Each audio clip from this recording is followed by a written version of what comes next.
semuanya para sahabat klinik streamer. Apa kabar kalian semuanya? Semoga selalu diberikan kesehatan dan dimurahkan selalu pintu rezekinya. Amin ya robbal alamin. Pada hari yang berbahagia ini yang menyemangati jiwa dan raga, Mimin akan membagikan lagi playlist terbaru. Simak video dengan seksama, jangan di-skip karena playlist ada di dalam video dan dipotong menjadi 3 bagian. Setelah playlist tersusun sempurna, masukkan ke aplikasi yang membutuhkan seperti Televizo, TV Mat, Out Navigator, atau lainnya. Bagian pertama sudah kita lewati. Sembari menunggu bagian kedua dan ketiga, Mimin akan mengajak melihat-lihat pemandangan yang ada di video ini sambil mendengarkan Mimin mendongeng.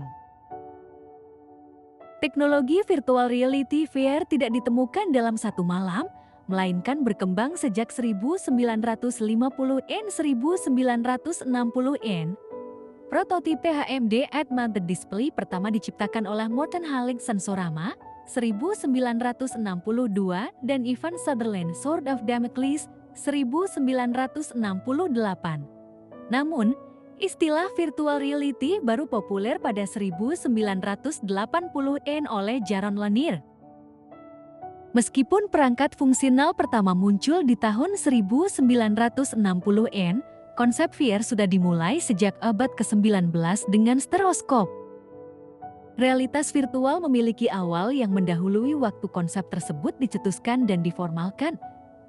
Dalam sejarah realitas virtual yang terperinci ini, kita akan melihat bagaimana teknologi telah berkembang dan bagaimana para pelopor utama telah membuka jalan bagi realitas virtual seperti yang kita kenal saat ini. Sebelum kita dapat mempertimbangkan garis waktu pengembangan realitas virtual, kita harus secara singkat mempertimbangkan apa yang termasuk dalam kategori VR atau harus dilihat sebagai pendahulu darinya. Lagi pula, tujuan realitas virtual adalah untuk menipu otak seseorang agar percaya bahwa sesuatu itu nyata, bahkan ketika sebenarnya tidak. Sebagai contoh, ada contoh terkenal dari pemutaran film awal. Film itu menunjukkan sebuah kereta api yang melaju lurus ke arah kamera. Orang-orang yang hadir, yang belum pernah melihat film sebelumnya, bereaksi terhadap rekaman tersebut seolah-olah itu benar-benar kereta api, bukan hanya gambar kereta api.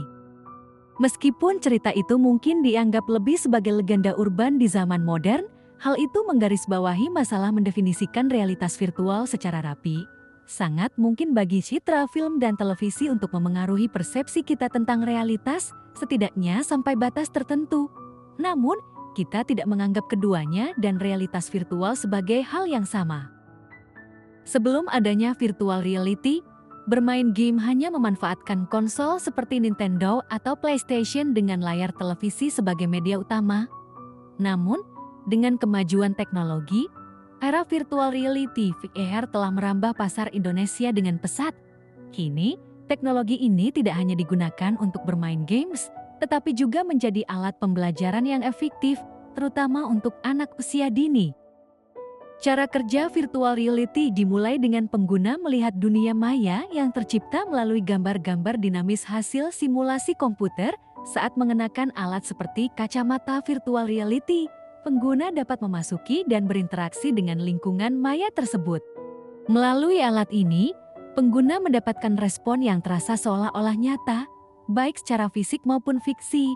Ini menciptakan pengalaman yang imersif dan memungkinkan pengguna untuk terlibat secara mendalam dalam lingkungan virtual yang disajikan. Salah satu kekurangan dari virtual reality adalah adanya potensi untuk menyebabkan kehilangan kontak dengan dunia nyata dan isolasi sosial. Saat pengguna tenggelam dalam pengalaman virtual yang sangat imersif, mereka mungkin melupakan realitas sekitar mereka dan mengabaikan interaksi sosial yang penting. Selain itu, penggunaan VR dalam jangka waktu yang lama juga dapat menyebabkan masalah kesehatan seperti mual atau sakit kepala karena konflik antara sensasi visual dan gerakan fisik yang sebenarnya. Selain itu, biaya peralatan VR yang relatif tinggi dan persyaratan perangkat keras yang kuat juga menjadi faktor pembatas bagi sebagian orang dalam mengakses teknologi ini secara luas. Buat para kaum Gen Z atau Gen Alpha, Mimin Klinik Streamlist berpesan kepada kalian, harap gunakan teknologi VR ini dengan bijak untuk melakukan hal-hal positif untuk dapat menambah ilmu pengetahuan dan wawasan yang luas. Jangan gunakan VR saat Anda sedang berkendara, seolah-olah Anda sedang balapan. Baiklah, di sini semua bagian atau potongan playlist sudah kita dapatkan.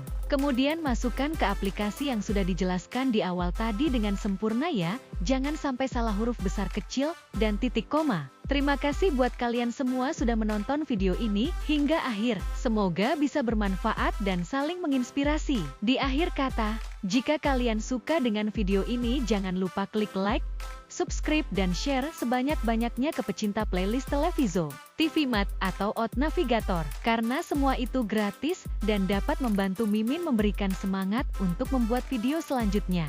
Jika ada salah kata Mimin minta maaf sedalam-dalamnya. Wabillahi taufik wal hidayah.